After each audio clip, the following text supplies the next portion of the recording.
Just down the road from the robotics disposal ground is U.S.A.F Olivia. It is this building here with the satellite dish. Now the area around here is a bit on the hostile side. We might find here some, well, we've got some raiders. But we also have some bloatflies. If they are still around here, maybe they run off. Who knows? Over in this stump, you'll find a bit of a cooler. Which I guess was a stash for these guys here. But, yeah, let's see. Oh, damn, that dog kind of freaked out. Well, there's also one other enemy over here that we need to be concerned about, and that would be mole rats. Oh, can't jump over that. I tried. Oh, that's good for you. Ooh, interesting. Now, oh, they must have... Oh, I see here. The bloatflies were... They went after the raiders and did not win. I see, that's where they went. Alright, so if you look on top of the building, really isn't much there. Let's go to the top here, and we'll find... We turn this on. Oh, where are they at? Oh, here we are. Find ourselves an ammo box, of course a locker, baseball glove and such. And not much up here though. Just a small room with a small assortment of stuff and an ammo box. Now the thing that I'm concerned about is right down there. You see there's a mole rat there. There's also a mole rat there. Oh wait, go back.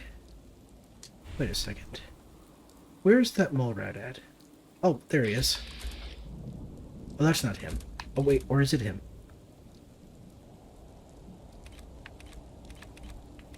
There's a mole rat here that is a particularly nasty one. There he is. This mole rat right here has a couple of frag mines attached to its person. And what this mole rat will do will run at you and detonate. Kind of like how Super Mutant will run at you with a mini nuke. And that could end poorly for you if you're not careful. Now, since these are mole rats, they can pop up out the ground, so let's try to take them out so we don't get taken out.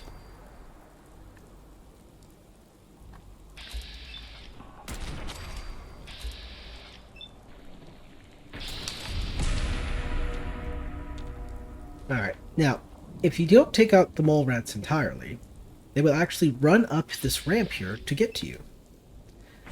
So if you want to if you want to use a little bit of strategery, as someone once said, you could get them to come up here after you, and you could just take them down from an elevated position. Over here we have a mattress for those who wish to, sleep on survival. I have a toaster with a screwdriver sticking out of it. This is a bad thing. Don't do that. Even if they're not plugged in, it's kind of a bad idea to do that. Down over here, we have a fridge with some stuff in it. Some bottle caps. Now, I don't know if we took out all the raiders, but then generally there is a raider inside this structure here. Now, it looks like maybe, just maybe, it didn't survive any previous encounters. Got a workbench here. Now we got some dirty water. And of course, we're typical. Okay, now that we're inside, we're going to head on down here. Now at the bottom of these stairs here, or I should say here, there's a bit of a trap. And that activates this arc trap here. Or Tesla arc, excuse me, arc trap. Let's try to avoid that. Now if you do have the perks, you can actually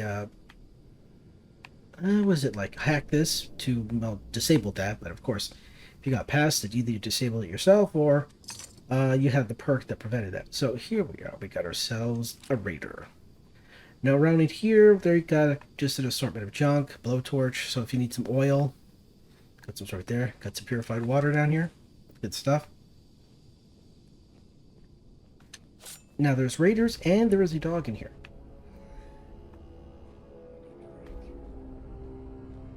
So let's see if we can sneak around and deal with these raiders without being seen. So there's a raider there. Where's the dog? Dog might be up here on the catwalk. Oh, there it is. There's the dog right there. Now, if you're not sneaky like I am, or you don't have the perks to sneak, the dog will kind of find you rather easily, so be careful with that. Raiders aren't that tough in here. They're only level 1, as you can see.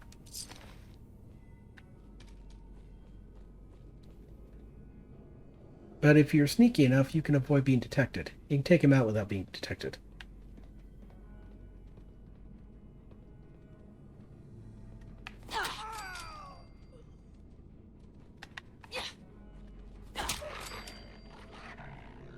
Alright, so in this back area here, it's just a bathroom.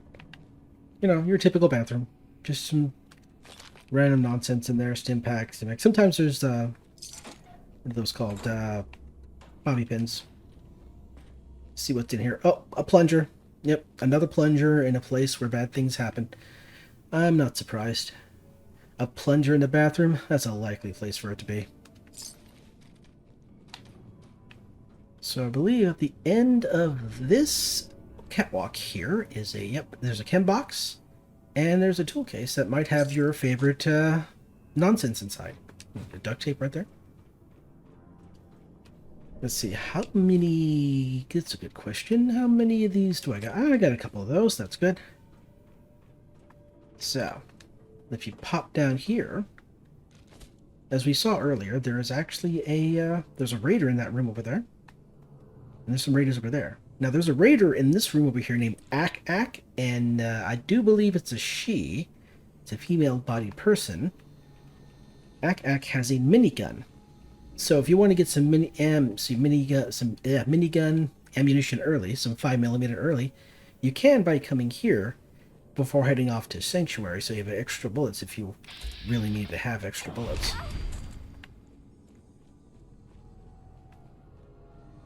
Oh, and of course right here, with this big machine here, you ever see this, and there's a fusion core you can pick up.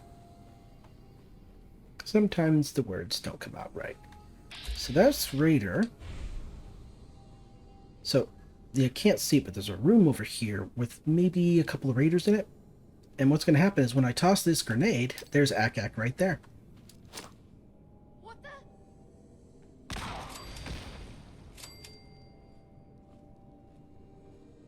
Let's see. Oh, there you are.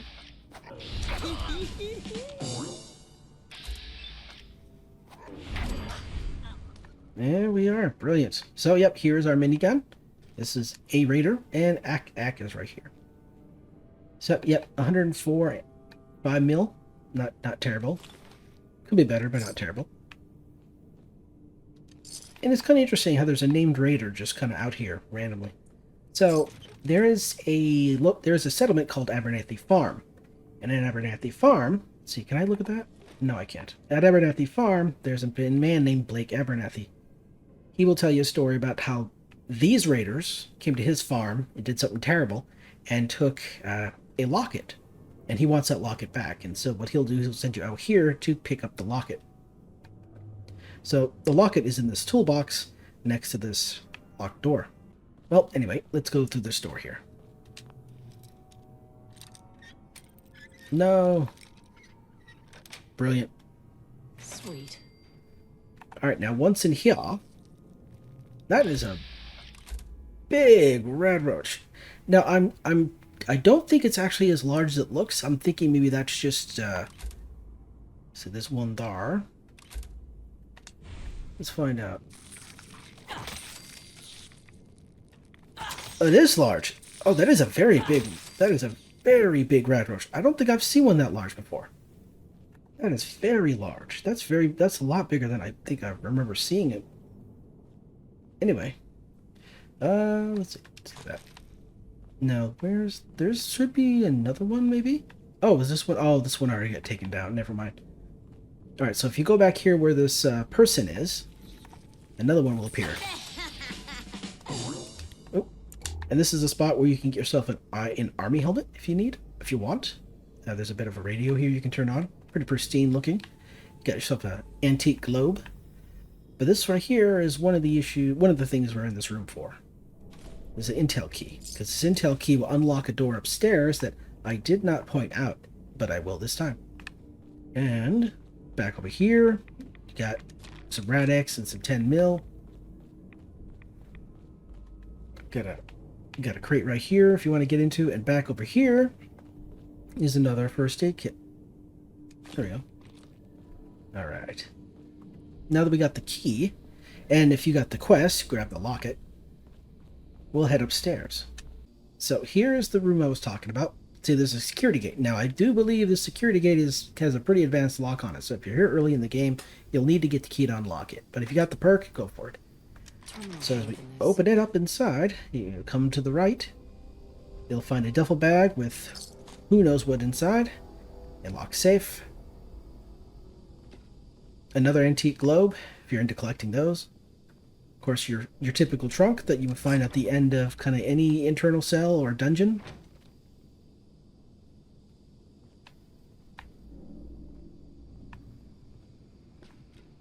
Yeah, now we go to the center spot here. We got ourselves some Nuka-Colas, some food, and of course, a mini nuke.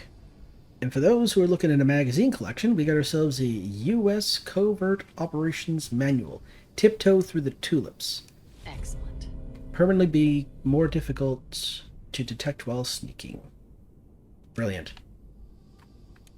If you're on survival, I would suggest not picking up mini nukes unless you're more further into the game, because they are like 12 pounds each, and that will really get in the way of you, getting the things that you want and really slow you down as well. Alright, now that we're outside, we're going to head back over towards the road. Real quick.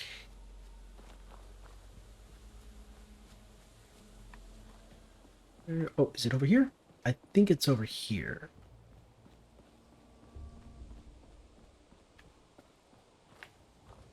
Oh, there it is. Over here is a refrigerator. Right next to Thicket Excavations. So I guess technically this is part of Thicket Excavations, but you could find caps in there. You could find something a bit more interesting. Yeah, I only showed it to you because it was right next to U.S.A.F Olivia. Now if we head further north here, there's actually a crashed vertibird. Now I generally hit this location, or hit this crash site first before heading into U.S.A.F Olivia, because it might have some good stuff. So, got a wooden crate over here. I do believe there is an ammo canister around here somewhere. Oh, we have 1, 2, and there are 3 rad stacks here. So you have an opportunity to get yourself some leather and some meat if you need it. Of course, way over there, you can see more rats. If they see you, they'll come over here and start attacking. So, have fun with that. And of course, because this is a crashed vertibird site, there's also some power armor here. Now, this power armor is maxed out at T51. So, depending on your level, you might get something better. But I think the armor at this location is T51 as max. So I don't think you're going to get any T60 or any XL1. Yep, okay, so right next to this large part of the aircraft, this propeller, you'll find the ammo box right here. I keep calling it ammo canister. I'm silly. And that is it for this location. Thank you for watching. I love your faces, and I'll see you in the next video.